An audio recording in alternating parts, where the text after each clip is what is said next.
ஹாய்டா boys and girls, மறுபடியும் ஸ்க்ராட்ச்லேருந்து ஆரம்பிக்கிறேன்றதில் இன்றைக்கி நாள் 2.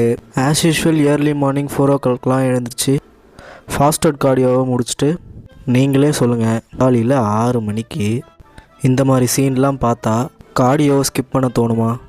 இந்த அழகான காக்கைகள் குடும்பத்தை ரசிச்சுக்கிட்டே வீட்டுக்கு வந்தால் எங்கள் அம்மா பாசமாக தண்ணி மாதிரி ஒரு டீ போட்டு வச்சுருந்தாங்க. அதை ருசித்து குடிச்சிட்ருக்கப்ப தான் ஞாபகம் வருது, இன்றைக்கி நம்ம ப்ரெஷ்ஷே பண்ணலன்னு.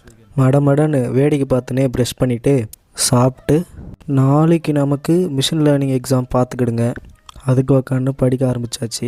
அட போடா, நம்மளே ஒரு மிஷினு, நம்மளுக்கு மிஷின் லேர்னிங் எக்ஸாம்லாம் ஒரு மேட்ரா அப்படின்னு நெட்ஃப்ளிக்ஸ் உள்ள போயிட்டேன் பார்த்துக்கிடுங்க. இன்றைக்கி ரிலீஸ் ஆன படத்தை பார்த்துக்கிட்டே படுத்து தூங்கிட்டேன். தூங்கி எழுந்திரிச்சு சமைச்சிட்டு குளிச்சுட்டு சமைச்சதை அமர உக்காஞ்சி சாப்பிட்டு இன்றைக்கி ஞாயிற்றுக்கிழமைன்றதால ஜிம்மு லீவு பார்த்துக்கிடுங்க. ஆதலால் வீட்டில் இருக்கிற 2 தம்பில் வச்சு என்னென்ன ஒர்க் அவுட் பண்ண முடியுமோ புதுசாக கட்டிகிட்டு இருக்கிற வீட்டு மொட்டை மாடி மேலே போயிட்டு ஒரு செட்டாக போட்டு இன்றைக்கான வெயிட் ட்ரைனிங்கை முடித்தாச்சு. எவ்வளோ தான் படித்தாலும் ஒன்றுமே படிக்காத மாதிரி இருக்குது. திருப்பி போய் உக்காஞ்சி படிக்க ஆரம்பிச்சிட்டேன். அநேகமாக நமக்கு இன்றைக்கி சிவராத்திரி போல். நம்பிக்கையோடு இருங்க, நல்லதே நடக்கும், வெற்றி நிச்சயம். நாளைக்கு பார்ப்போம். டாட்டா.